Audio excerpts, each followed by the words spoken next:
China to supply Russia with arms while two policemen get shot in Jamaica. This is Undiluted News. Mikey Bones reporting.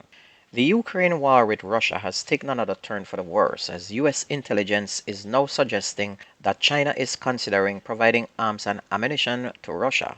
Secretary of State Antony Blinken said that the United States has for a long time been concerned that China would provide weapons to Russia. He pointed to Chinese leader Xi Jinping's promise to Russia President Vladimir Putin of a partnership with no limits when they met just weeks before Putin sent his troops into Ukraine on February 24th. Since then, ties between the two countries have only grown stronger. Tension between Washington and Beijing have been heightened in recent weeks after the U.S. shot down what it says was a Chinese spy balloon. China insists it was used mainly for meteorological research and was blown off course. But the U.S. ambassador to the United Nations, Linda Thomas Greenfield, also expressed her concern about any effort by the Chinese to arm Russia, saying that that would be a red line. The Jamaica Chamber of Commerce criticized the Integrity Commission on Saturday for how it handled the conflict of interest report and the Commission's decision regarding the Prime Minister, stating that it exhibited poor judgment and a careless disregard for the consequences. The advocacy group for business claimed that it has watched with alarm and dismay the unfolding events surrounding the seemingly inept release of information made by the Commission on the investigation involving Prime Minister Andrew Holness and the awarding of two contracts to a company owned by a friend of his 14 years ago when he was Minister of Education. Mr. Holness was referred for corruption charges, but 2 days later, Director Keisha Prince Kamika ruled that he should not be charged. Two recent thefts of automated banking machine and break-ins that have affected various retail locations island-wide have caused some level of unease for the business sector. JMEA head John Mahfood was responding to recent complaints of breaking at a number of commercial buildings, and that also saw the recent blatant theft of ABM machines on at least 3 occasions. According to Mr. Mahfood, what could lead to a seeming trend in the ABM thefts is bound to create a nightmare for retailers.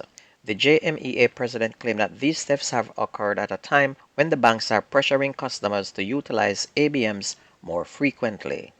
A policeman is being treated for a bullet wound after he was shot outside the Grand Spend police station in St. Andrew on Sunday morning. The shooter managed to escape, and it is said that 3 police officers were conducting a spot check when they signaled a motorcyclist to stop. The motorcyclist didn't stop, he just opened fire at the officers. And in a second shooting, another police constable was shot and injured during an operation along Barrett Street in St. James on Saturday night. Reports stated that the incident occurred at about 10 p.m. while members of the Jamaica Constabulary Force Quick Response Team conducted a patrol of the area. And it's reported that the lawmen saw a man who they believe was acting suspiciously. On the approach of the police, the man reportedly pulled a firearm, opened fire hitting the constable on his upper body. The police returned fire hitting the man, but he, however, managed to escape on foot, and later on it was reported that the suspect in the shooting was intercepted after turning up at a hospital in a neighboring parish. A man has been charged with wounding with intent after he allegedly stabbed a family member during an altercation in Mark Lane, Kingston on Friday, February 17. Charges 20-year-old Marcus Allen, a customer service representative of a Mark Lane address.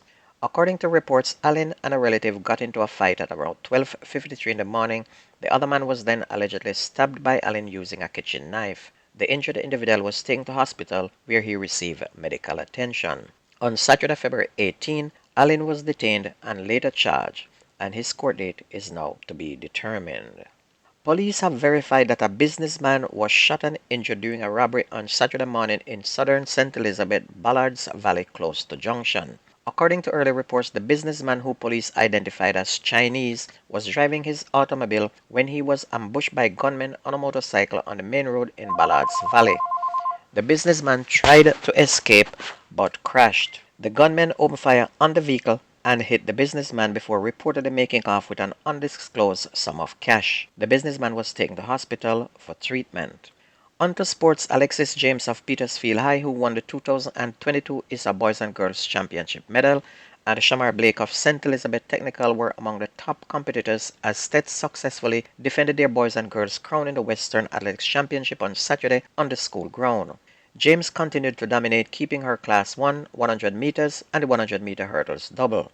James ran the 100 meters hurdle in 13.51 seconds before taking the 100 meters.